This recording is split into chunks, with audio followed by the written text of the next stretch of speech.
Hello, today you are going to be seeing one of the most important part of functions and how you can use them to perform mathematical operations faster, and I'm going to do this by illustrating a very good example. So let's start this. So let's say that you have a certain number of cows and you are rearing them, and you want to calculate that how much profit you are raising from all the cows. So let's start. So let's say that one cow of yours, it yields you approximately 4 liters of milk.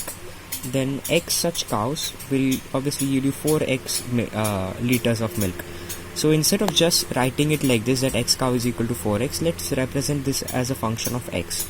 Now you have f of x is equal to 4x. This is a function, and what this function essentially does is whatever x input, whatever number of cows which you input, it outputs you that how many liters your cows are producing per day.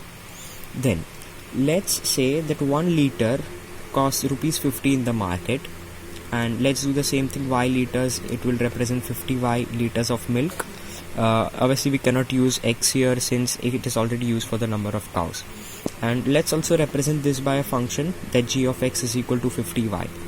Now normally if you were to calculate the amount raised in one day, what you would essentially do is you would multiply the number of cows by and the number of liters that each cow raises, and with the how much does 1 liter cost.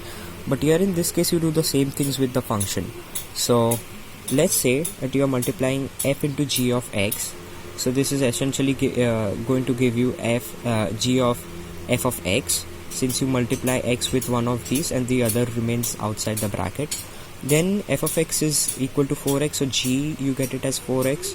Then this essentially 4x, if you substitute that in here instead of y, which we have done here, so you'll get the answer as 200x, and this is represented by another function of x which is equal to 200x. Now what this function does is that it is a combination of both these previous functions which we had come up with earlier. So what this function tells you is that directly if you input the number of cows, you can calculate the money raised for every cow. So this is how you can use functions in your daily life. Thank you.